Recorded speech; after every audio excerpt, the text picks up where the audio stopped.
After my wife's funeral, my son drove me to a country road and said, "Get out here, the house and business are mine now." I stood there in the dust, and he drove away without looking back. No phone, no money. And then I realized I wasn't alone. I was free. Before we continue, please subscribe to the channel and let us know where you are listening in the comments. Well, Dad, now we can finally talk about the real estate business. Preston's words hit me like a slap across Elaine's fresh grave. I'd been standing here for 40 minutes, holding wilted white roses, waiting for my son to show up and pay respects to his mother. The March wind cut through my black suit, making me shiver, but not as much as hearing those words spoken over the mound of dirt that covered my wife of 38 years. I turned slowly. Preston stood 10 feet away, hands in his expensive suit pockets, tie askew. His red Mustang idled on the cemetery access road, exhaust visible in the cold air. Brenda sat in the passenger seat, dark sunglasses hiding her eyes, engine running. "Preston?" My voice came out rougher than expected. "We just buried your mother." He shifted his weight, checking his watch. "I know, Dad, but life moves on. The business won't run itself, and frankly, we need to discuss the transition." The roses trembled in my hands. "Transition?" "Look, you're 64, retirement age. Mom's agency is worth almost $500,000, plus the house. That's serious money." He stepped closer, and I caught the smell of alcohol on his breath. Money that needs proper management. I stared at him. This wasn't grief talking. This was calculation. "Your mother died 3 days ago. And I've already met with a lawyer." Preston's voice carried no emotion, like he was discussing the weather. "Dad, you're not equipped to handle this kind of business operation. You were an engineer, not a real estate mogul." The wind rustled through the bare oak trees overhead. In the distance, traffic hummed on Veterans Parkway. Normal sounds of life continuing while my world crumbled. "She built that agency from nothing." "Exactly, and now it needs someone who understands modern business." Preston grabbed my arm, his grip firm. "Look, I'm not trying to hurt you, but the market's changing, technology's advancing. You still use a flip phone." I pulled away from his touch. "This is your mother's funeral day." "Was. The service ended an hour ago." He glanced back at the car where Brenda was lighting a cigarette. "I'm offering to help manage things. Make sure you're comfortable. Help manage what's mine." Preston's expression hardened. "What's ours, Dad? Mom left everything to both of us, right? That means decisions need to be made together." The cemetery stretched around us, rows of headstones marking lives that had ended, stories completed. Elaine's stone was simple granite with both our names, mine still waiting for a date. I'd chosen the plot because she'd always loved the view of the church steeple in the distance. "We haven't even read the will." "I have." Preston's phone buzzed. He checked it, typed a quick response. "Lawyer read it to me yesterday. Equal split on the business, house goes to you. But Dad, realistically, you can't run a real estate agency alone." My chest tightened. Equal split? Elaine had built that business working 70-hour weeks, taking night classes, learning every aspect of property law and sales. She'd started with nothing but determination and a borrowed desk in someone else's office. "She never mentioned—" "She was protecting you." Preston's tone softened, but his eyes remained cold. "Mom knew you'd struggle with business decisions. That's why she set things up this way." Brenda honked the horn twice, short, impatient blasts. Preston straightened his tie. "I've got appointments this afternoon, potential buyers interested in the agency. We should move fast while the market's hot." "Buyers?" The word felt foreign in my mouth. "Dad, be realistic. You want to spend your retirement dealing with contracts, inspections, difficult clients? Or would you rather have a nice nest egg and enjoy your golden years?" He was already walking backward toward the car, his dress shoes crunching on the gravel path. "I'll call you tonight. We'll work out the details." "Preston, wait." But he was jogging to the Mustang, leaving me standing alone among the headstones. The engine revved, tires spun slightly on loose gravel, and they were gone. Red paint disappeared around the cemetery's main curve, heading back toward town. I stood there holding the roses that were already wilting in the March air. 3 days ago, Elaine had been complaining about Preston's latest get-rich-quick scheme. Now he was talking about selling her life's work before the soil had even settled on her grave. The white roses scattered at my feet as my hands went slack. The house felt wrong without Elaine's coffee brewing at 6 a.m. I'd been sleeping until 9, something that would have horrified her. She'd always been the early riser, the organizer, the one who kept our lives running smoothly while I focused on engineering projects and weekend repairs. Now, every room whispered her absence. Her reading glasses sat on the side table next to her chair, folded exactly how she'd left them, Tuesday morning before the ambulance came. Her coffee cup still sat in the sink. I couldn't bring myself to wash it. The funeral flowers lined the kitchen counter, filling the space with sickly sweet fragrance that reminded me of the funeral home. Mrs. Henderson from next door had brought a casserole that sat untouched in the refrigerator. People meant well, but food felt meaningless when your appetite had died with your wife. I wandered through 38 years of marriage evidence. Wedding photos on the mantel showed us young and hopeful. Family pictures tracked Preston's growth from a gap-toothed kid to the cold stranger who'd ambushed me at the cemetery. When had he changed? Elaine had noticed it first, around the time he'd dropped out of college the second time. "He's different, Dell," she'd said one evening about 2 years ago. "Something's wrong." I'd dismissed her concerns then. Preston was going through a rough patch finding himself. Lots of young people struggled with direction. But Elaine had possessed an intuition about people that I'd always lacked.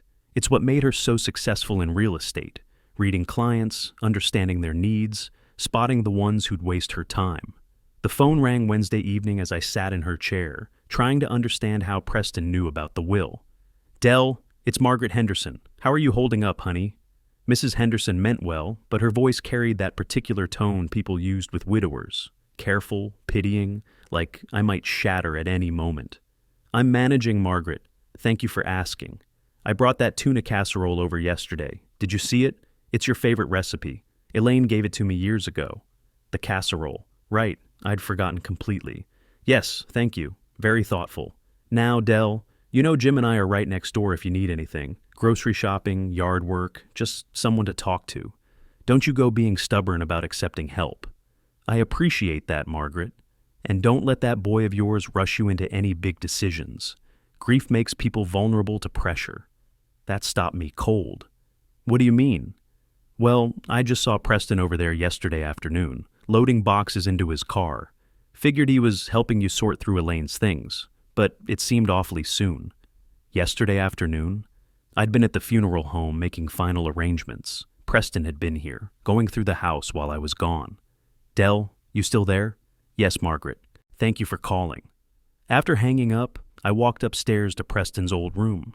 Elaine had kept it exactly as he'd left it when he'd moved out at 25. Sports posters, high school trophies, the desk where he'd done homework.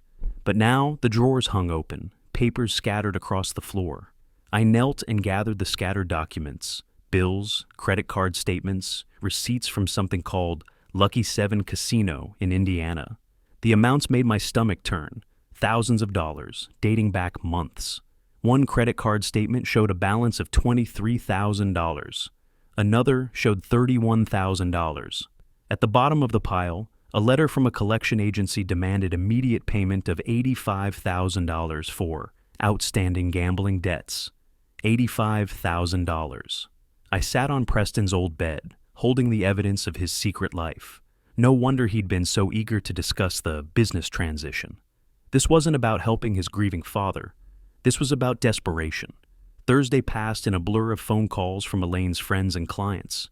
The real estate office had been closed since her death, but people still needed answers about pending sales, contracts in progress. I took messages, promising to call back when things were sorted out. That evening, I found Elaine's personal files in the home office. She'd kept meticulous records. Every client, every sale, every expense carefully documented. The agency's financial statements showed healthy profits, steady growth, a client base built on 30 years of reputation and trust. Worth $450,000, Preston had said. He'd been right about that. But as I read through her papers, I found something else. A letter from her attorney, dated just 2 weeks before her heart attack. She'd been updating her will, making changes. The letter referenced concerns about Preston's financial difficulties and mentioned protective measures.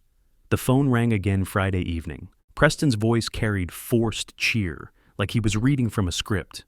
"Hey, Dad, how are you holding up?" "I'm managing."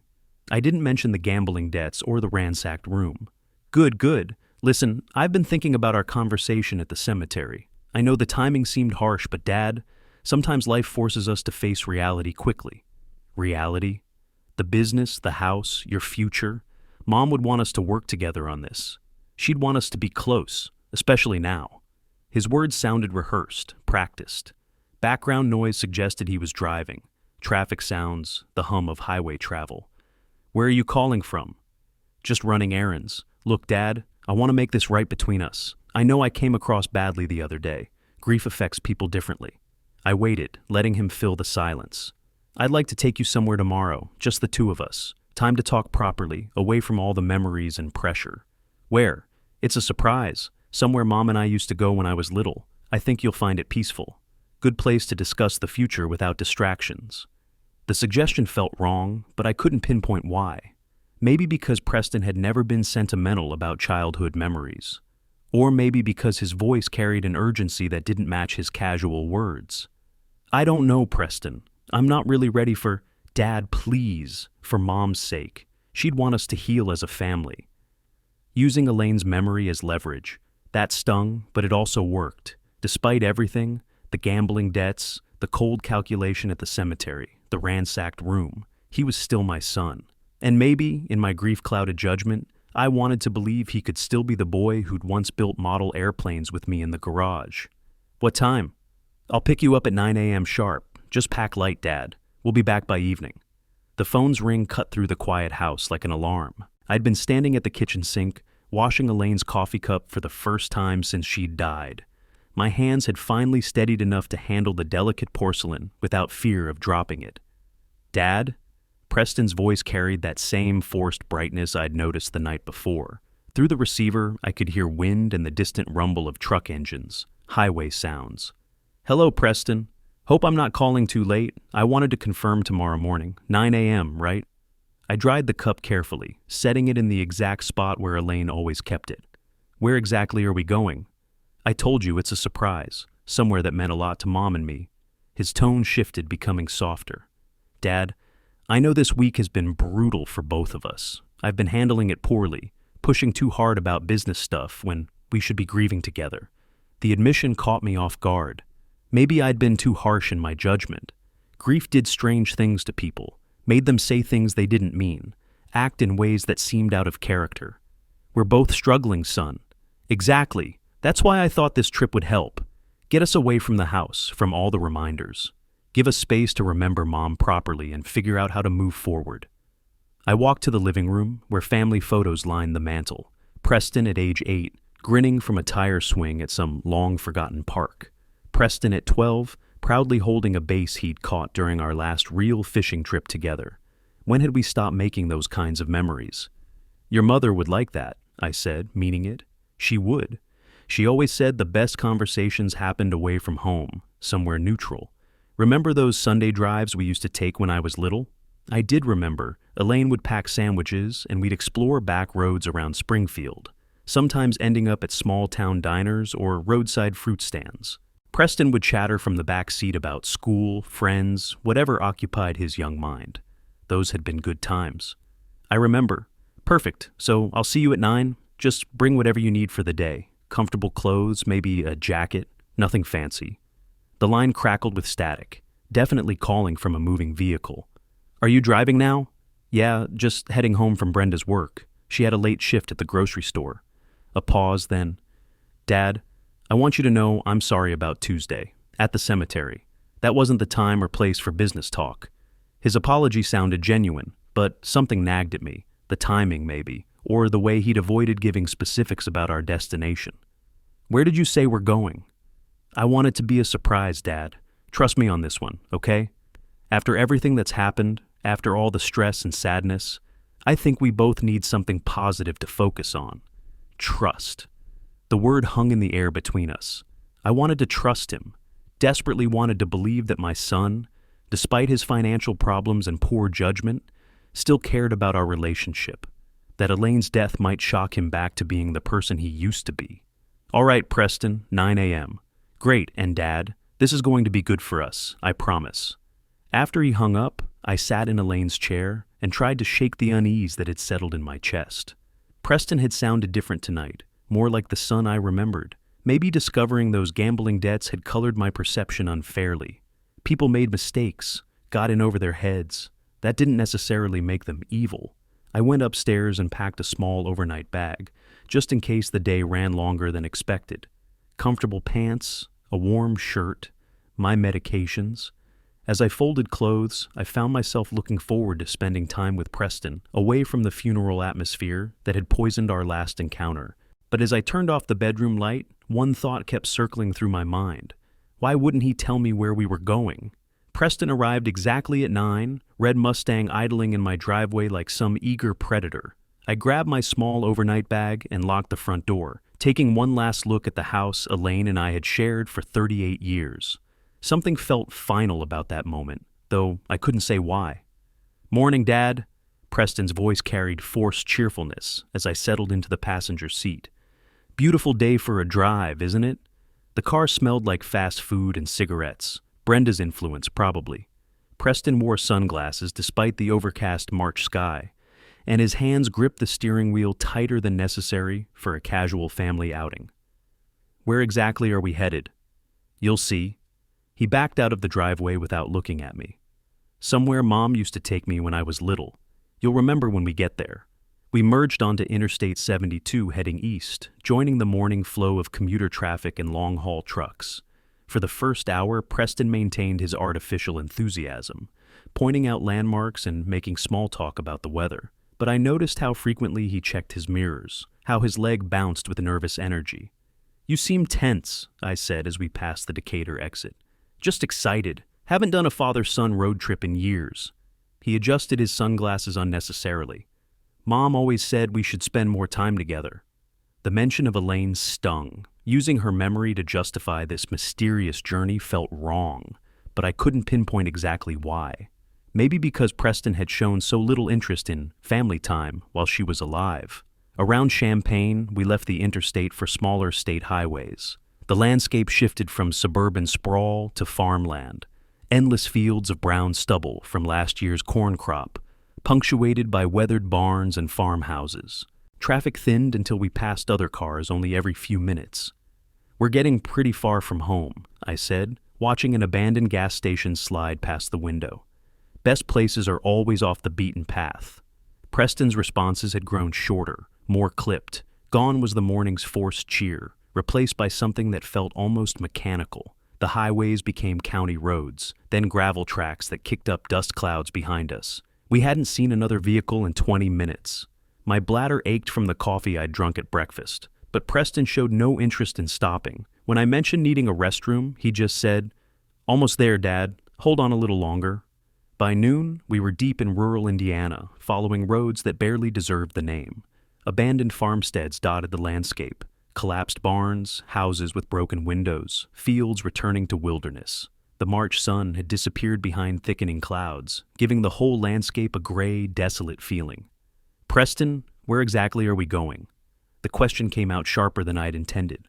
"Somewhere quiet where we can really talk." He didn't look at me when he answered. No distractions, no interruptions, just us. "This place looks completely deserted." "That's exactly what we need." His tone sent a chill through me that had nothing to do with the March air. Something was wrong here. Very wrong. But we were hours from home, on roads I didn't recognize, and I was completely dependent on Preston for the return trip. The Mustang bounced over ruts and potholes as we followed what could barely be called a road. Dense woods pressed in on both sides, broken occasionally by clearings that might once have been pastures. No houses, no mailboxes, no signs of human habitation anywhere. Finally, around 1:30, Preston slowed the car near a rusted road sign that read, "Dead Horse Creek Road," in faded letters. He stopped the engine and sat for a moment, hands still gripping the wheel, staring straight ahead. The silence stretched between us, broken only by the ticking of the cooling engine and the wind rustling through bare trees. My unease had crystallized into something approaching fear, though I couldn't say exactly why. Preston took a deep breath and reached for the door handle. "Step out for a second, Dad." Preston's voice carried an odd flatness. "Need to check something around this pothole." I opened my door without hesitation. After 4.5 hours cramped in the passenger seat, stretching my legs sounded welcome. The afternoon air bit at my face, carrying the smell of decomposing leaves and distant rain. Preston walked around the front of the car, but instead of examining any pothole, he kept his eyes on me. Something in his expression made my stomach tighten, a coldness I'd never seen before, not even at Elaine's funeral. "Preston, what?" The car doors clicked simultaneously, electronic locks engaging. I tried the passenger door handle, locked solid. "Preston, what are you doing? Open the door." He walked back to the driver's side, not hurrying. His window lowered with a mechanical whir, and he looked at me through the opening like I was a stranger asking for directions. "This is where you get off, Dad." The words hit me like physical blows. "What are you talking about?" "The house, the business, all of it. Mom set things up so we'd split the agency, but she never planned on you being around to claim your half." His voice carried a matter-of-fact cruelty that made my knees weak. "She always said you were getting too old to handle important decisions anyway." "Preston, this isn't funny. Get out and unlock these doors right now." "Funny?" He almost smiled. "Dad, I owe $85,000 to people who break kneecaps for late payments. You think I'm joking? The gambling debts, the scattered papers in his old room. It all clicked together with horrible clarity. Son, we can work this out. We can sell the agency, split everything fairly." "Fair?" The word came out like a curse. Fair would have been Mom leaving everything to me instead of treating me like some charity case. Fair would have been you supporting my business ideas instead of always taking her side. I stepped closer to the car, hands pressed against the window. "Please don't do this. I'm your father. And I'm broke."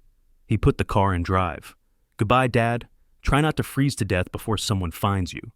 The Mustang lurched forward, kicking up a cloud of dust and gravel. I ran after it, shouting Preston's name until my throat went raw, but the red taillights disappeared around a bend in the dirt road, leaving me alone with the sound of wind through empty trees.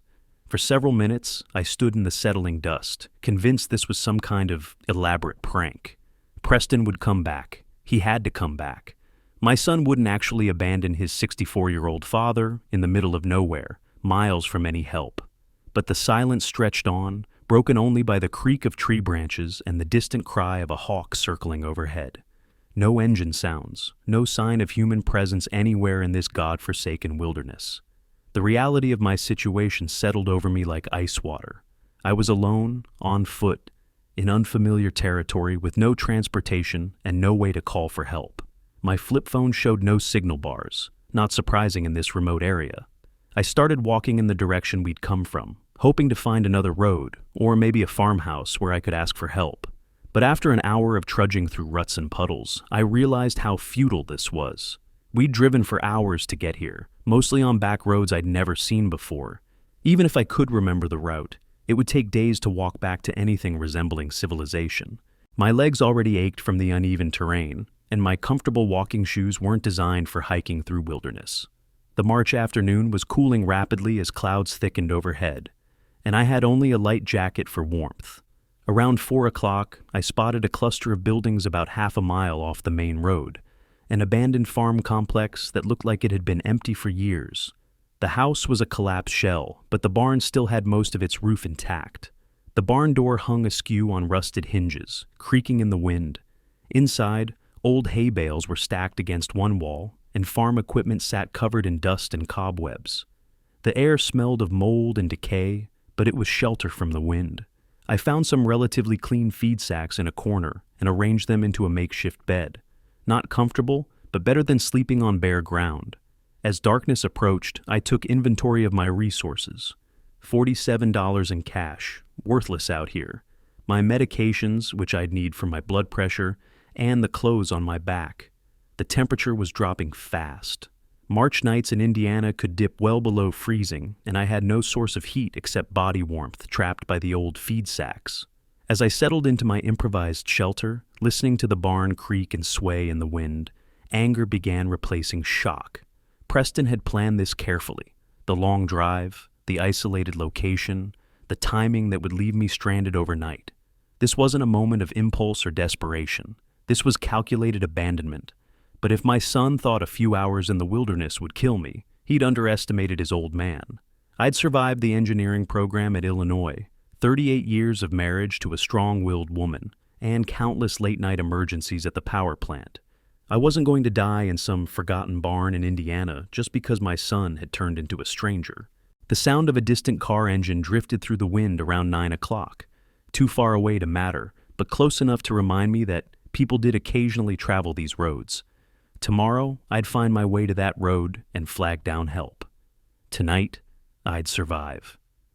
Dawn crept through the barn's broken boards like an intruder, finding me curled among feed sacks that smelled of mold and old grain. Every joint in my body protested as I shifted position, reminding me that 64-year-old bones weren't designed for sleeping on dirt floors. The distant rumble of an engine cut through morning stillness. I scrambled to my feet, ignoring the sharp pain in my lower back, and stumbled toward the barn door. A pickup truck moved along the main road, already several hundred yards away and accelerating. By the time I reached the roadside, only dust clouds marked its passage. But seeing that truck changed everything. People used this road, not often but regularly enough that someone would eventually stop if they saw an old man walking. I checked my watch, 7:30 a.m. If I started walking now, I might reach civilization by midday. The dirt road stretched ahead through farmland that looked exactly like every other mile I'd seen yesterday. Brown fields stubbled with last year's corn stalks, broken fence lines, abandoned homesteads slowly returning to wilderness. But now those same fields felt different. They weren't a prison anymore. They were just distance between me and safety. My flip phone still showed no signal bars, but that didn't matter now. Every step carried me closer to help, closer to the chance to expose what Preston had done. The morning air bit at my face, but walking warmed my muscles and cleared my head. During the first hour, I counted steps to maintain a steady pace, something I'd learned from 40 years of engineering projects where precision mattered. 2,000 steps per mile, roughly. Keep the rhythm steady. Don't waste energy on anger. Focus on the goal ahead. Around 9 o'clock, the road began showing signs of improvement. The gravel became less sparse. Power lines appeared in the distance, and I spotted a mailbox, the first evidence of current human habitation I'd seen since Preston drove away. My mouth felt like sandpaper, and my feet were developing blisters in my comfortable walking shoes that hadn't been designed for long-distance hiking. But with each mile, I felt stronger rather than weaker. Preston had calculated my death, but he'd forgotten that I'd spent 30 years getting up at 5 a.m. to manage power plant emergencies. I knew how to push through discomfort when survival demanded it. By 10 o'clock, I could see buildings ahead, a water tower, the peaked roof of what looked like a grain elevator, and power lines converging toward a central point. Ridgeville, according to a weathered road sign that proudly proclaimed population 200, friendly people. The town consisted of one main street lined with practical buildings, a combination gas station and general store, a post office, a diner that looked like it had been there since the 1950s. 3 pickup trucks were parked outside the general store, their owners probably buying coffee and morning supplies. I walked through the front door of the store, causing a small bell to ring. 3 men in work clothes looked up from their conversation near the coffee counter. Their expressions shifted from mild curiosity to concern as they took in my appearance. Wrinkled clothes, stubble, the hollow look of someone who'd spent a hard night outdoors. "Excuse me," I said to the nearest man, a tall fellow with weathered hands and honest eyes. "I need help. My son left me out here with nothing." The man set down his coffee cup immediately. "Holy cow. Sorry, excuse me. Come on, you need food and warming up. Name's Orville Hill." He gestured toward the door. "My truck's right outside. Let's get you to the house." Orville's kitchen felt like stepping into a different world. Clean white walls, a sturdy wooden table that had seen decades of family meals, and the kind of warmth that comes from people who actually live in their homes instead of just occupying them.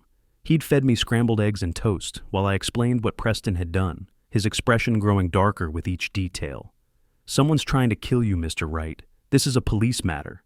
I shook my head, finishing the last of the coffee he'd poured. "Not quite yet. First I need to understand what he's told people back home." "What kind of understanding you thinking about?" "The kind that proves premeditation." I gestured toward the wall-mounted phone. "Could I make a call? I need to reach my neighbor, Mrs. Henderson." Orville nodded toward the phone. Course, take all the time you need. Mrs. Henderson answered on the second ring, her voice carrying the relief of someone who'd been genuinely worried. Henderson residence. Mrs. Henderson, it's Del Wright. Delbert, thank the stars. Preston said you went hiking in the mountains and never came back.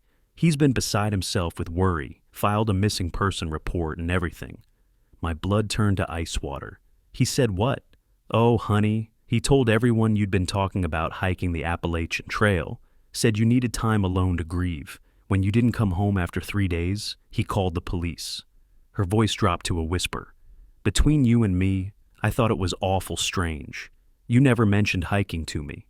Mrs. Henderson, this is very important. Don't tell anyone I called. Anyone. But Preston's been so worried. He knows exactly where I am. I gripped the phone tighter. Please, just keep this between us for now. I'll explain everything soon. After hanging up, I sat at Orville's kitchen table, trying to process the scope of Preston's deception. A missing person report. Claims about hiking trips I'd never planned. He'd been building his story for days, maybe weeks, preparing for the moment when I'd disappear permanently. Bad news? Orville asked, refilling my coffee cup. Worse than I thought? He's already convinced everyone I'm dead. I looked up at this stranger who'd shown me more kindness in 4 hours than my own son had shown in years. Orville, I need to get back to Springfield without anyone knowing I'm alive. That's a tall order. What's your thinking? Evidence first, then justice. I spread my hands on the table, organizing my thoughts like I used to organize engineering problems. Preston filed a missing person report, which means he's probably already started inheritance proceedings. If I can prove he abandoned me deliberately while claiming I was missing, that's attempted murder and fraud. Orville leaned back in his chair, studying me with the careful attention of someone who'd spent decades evaluating problems. You'll need a lawyer. I have one, Rudolph Adams. He handled Elaine's estate, but I can't contact him directly. Preston might be monitoring my usual contacts. So what's the plan? I stood up, feeling stronger than I had since Preston's car disappeared into the dust. You drive me to the nearest bus station. I take Greyhound back to Springfield, stay somewhere Preston won't think to look, and gather evidence. When I have enough proof to destroy him completely, then I surface. Orville nodded slowly. Sounds like you've thought this through. When do we leave? The Greyhound pulled into Springfield at 2:30 a.m., disgorging a handful of sleepy passengers into the fluorescent-lit terminal. I'd bought my ticket as Robert Wilson, paying cash and keeping my head down during the 6-hour journey from Fort Wayne. Now I needed a place to hide while I gathered the evidence to destroy my son. The Sunset Inn squatted on the industrial side of town, like a guilty secret, the kind of motel that asked no questions as long as you paid in advance. The clerk barely looked up from his magazine when I registered as Robert Wilson, sliding a key across the scarred counter in exchange for 3 nights' payment. The room smelled like cigarettes and disinfectant, but it had a phone and privacy. That's all I needed. Thursday morning, I called Rudolph Adams' office from a payphone outside a convenience store, asking his secretary to have him meet me at Lincoln Park at noon. When she asked who was calling, I said, "Tell him it's about Delbert Wright's estate. He'll understand." Rudolph arrived at the park carrying a briefcase and wearing the expression of someone who'd seen a ghost. At 67, he moved with the careful dignity of a man who'd spent 4 decades practicing law in a small city where reputation mattered more than flashy victories. Delbert, praise be, I thought. He sat heavily on the park bench beside me. Preston filed for your death certificate yesterday. Said you'd been missing 5 days. What else has he filed? Rudolph opened his briefcase, spreading documents across the bench between us. Emergency petition for inheritance rights. He's claiming you were mentally incompetent due to grief, that the hiking trip was evidence of diminished capacity. The papers told a story of calculated fraud. Preston had taken out loans totaling $120,000 using the inheritance as collateral. Loans dated 2 days before our father-son trip. He'd already started liquidation proceedings for the real estate agency. He planned this before he even picked me up, I said, studying the timeline. The loans prove premeditation. But why not go straight to the police? This is attempted murder. I gathered the papers, thinking about Elaine and how she'd built her business through patience and careful planning. Because I want him to fall as far as possible. He's counting on my death to save him from bankruptcy. I want him to think he's won right up until the moment I destroy him. Over the next 3 days, Rudolph and I built our case methodically. Bank records showing Preston's gambling debts, loan applications filed before my disappearance, witness statements from people he'd told about my supposed hiking plans that existed only in his imagination. I spent my evenings at the motel room, watching local news coverage of my disappearance from a safe distance. Preston had given interviews, playing the grieving son who blamed himself for not stopping his father's dangerous hiking expedition. His performance was convincing. I almost believed it myself. But Thursday evening, surveillance footage from the bank showed Preston celebrating his loan approval with expensive dinner and drinks, charged to a credit card that would soon be paid off with my life insurance money. "We have enough," Rudolph said, reviewing our documentation Friday evening. "Timeline proves premeditation, financial records show motive, and his behavior contradicts genuine grief." I nodded, feeling the satisfaction of a well-engineered solution coming together. "Schedule the inheritance hearing for next week. Make sure Preston testifies under oath about my mental state and disappearance." "What about after, when you reveal you're alive?" I smiled for the first time since this nightmare began. "Then we see how good an actor he really is." The morning after our strategy session, Rudolph and I began the methodical work of building an ironclad case against Preston. 20 years of engineering had taught me that complex problems required systematic approaches, and destroying my son's fraud would demand the same precision I'd once applied to power plant failures. Our first stop was Springfield First National, where Sarah Martinez, a loan officer with tired eyes and careful manners, pulled Preston's file without hesitation when Rudolph presented his attorney credentials. "Mr. Wright took out $45,000 using the inheritance as collateral," she said, spreading documents across her desk. "Said his father had died." "And what documentation did he provide of the death?" Rudolph asked, his pen poised over a legal pad. "Just the missing person report. Said the death certificate was being processed." Sarah's expression grew troubled as she realized the implications. "Is something wrong here?" "Very wrong," I said quietly. "I'm the supposedly dead father." The pattern repeated at each bank. Midwest Credit Union, $35,000 secured March 17th. Heritage Bank, $40,000 approved March 20th. The very day Preston abandoned me in Indiana. Each application listed me as deceased. Each loan officer had accepted Preston's word about my death. By the end of the first week, we had documented $120,000 in fraudulent loans, all secured using an inheritance that Preston could only claim if I was dead.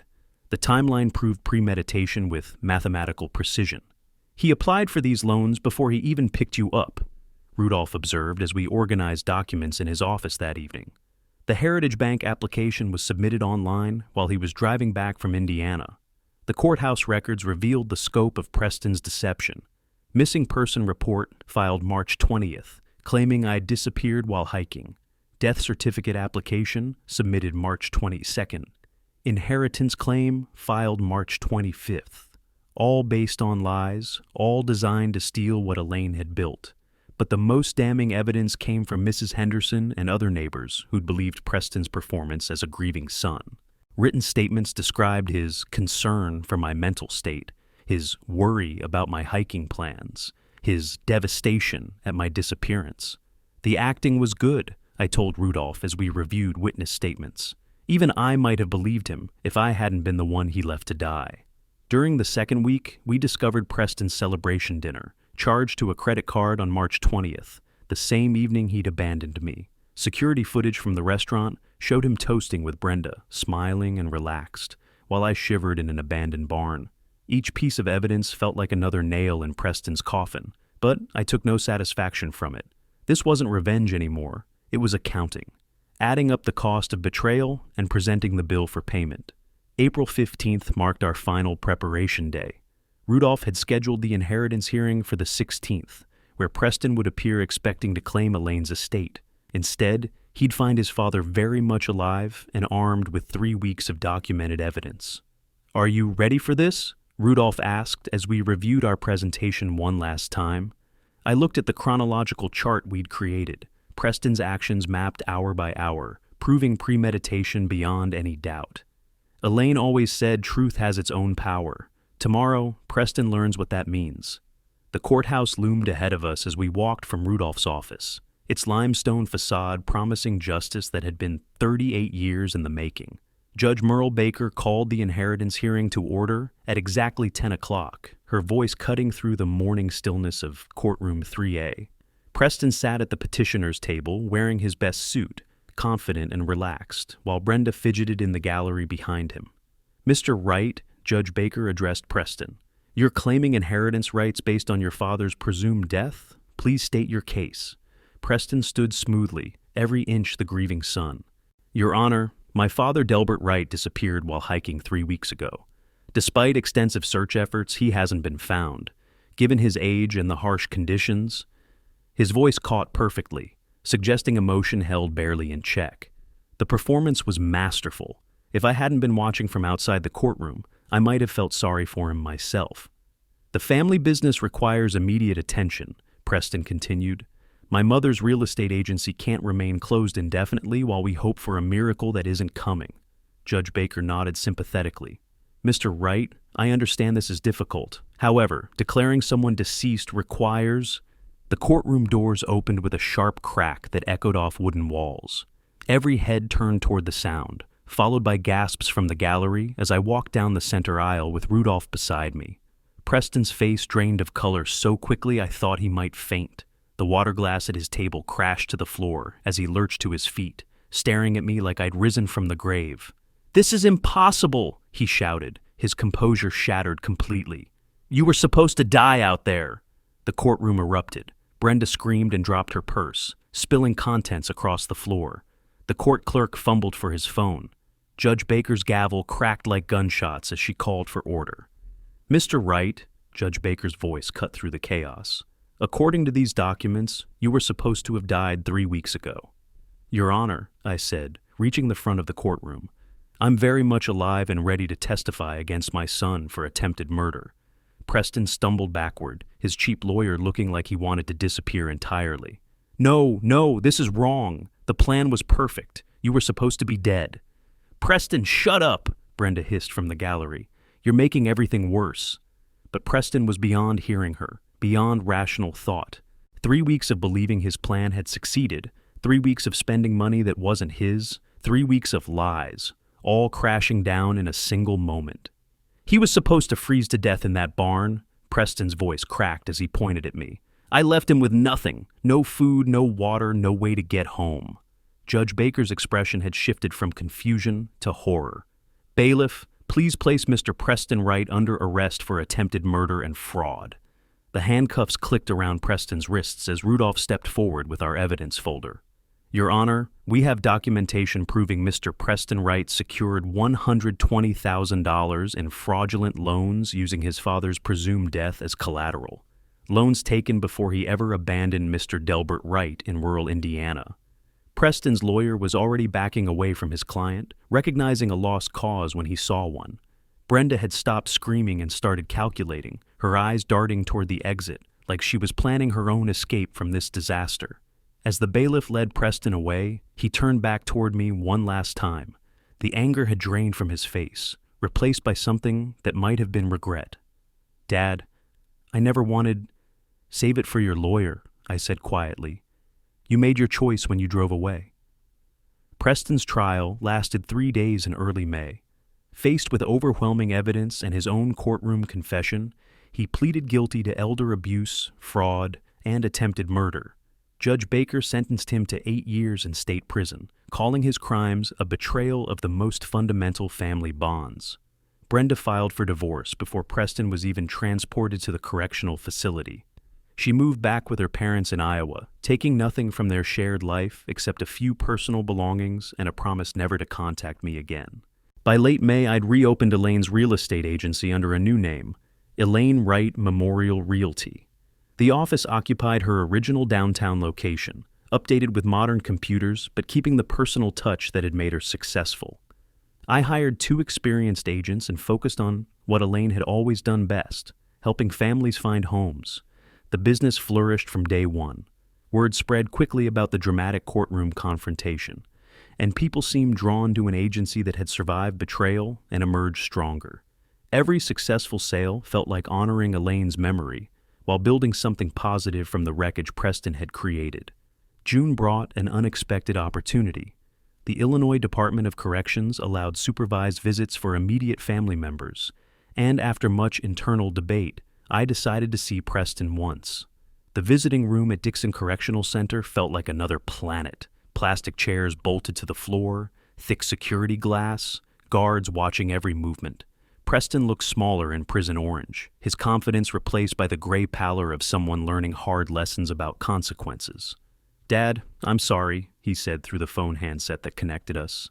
"I never wanted things to go this far." "Preston, I forgive you, but forgiveness doesn't erase consequences."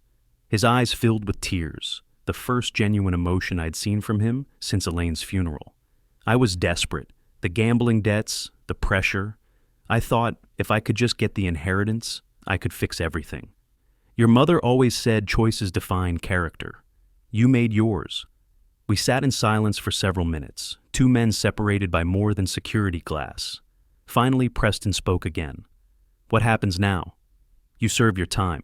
Learn from this. Maybe someday we can have a real relationship built on honesty instead of manipulation." That evening, I drove to Springfield Community Center for the weekly meeting of our support group for widowed seniors. 8 regulars attended, ranging from Margie, who'd lost her husband to cancer, to Frank, whose wife had died in a car accident. We met in a conference room with folding chairs and bad coffee, but the conversations were real in ways that church services and family gatherings never managed. "Friends," I said as we opened that week's discussion, "losing a life partner isn't the end of your story. It's a chance to write new chapters that honor their memory." A newer member, Joan, raised her hand tentatively. "How do you find purpose after 40 years together?" "By helping others," I answered, thinking of Orval's kindness in Indiana, Rudolph's loyalty, the fresh start that each day offered. "By building something meaningful from what you've learned." After the meeting, I drove home in my new Ford pickup truck, practical transportation for the cross-country trip I was planning. Elaine had always wanted to see Yellowstone and the Grand Canyon. This summer, I'd make that journey for both of us. The house on Maple Street felt different now, not empty, but expectant. Elaine's coffee cup still sat in its usual spot, but now it held fresh flowers from the garden she'd planted. Her reading glasses remained on the side table, but beside them lay travel brochures and maps for the adventures ahead. Preston had tried to steal my future by abandoning me to die in an Indiana wilderness. Instead, he'd given me something unexpected, proof that I was stronger than I'd known, more resilient than age suggested, more capable of building new beginnings than grief had allowed me to believe. The phone rang as I was reviewing travel routes for my upcoming trip. Mrs. Henderson, checking on my dinner plans and offering to bring over another casserole. Good neighbors, continuing friendships, community connections that Preston's betrayal hadn't been able to destroy. "Thank you, Margaret, but I'm doing fine. Actually, better than fine." And for the first time since Elaine's death, I realized that was completely true. If you like this story, please like this video, subscribe to the channel, and share your impressions of this story in the comments. To listen to the next story, click on the box on the left. Thank you for watching.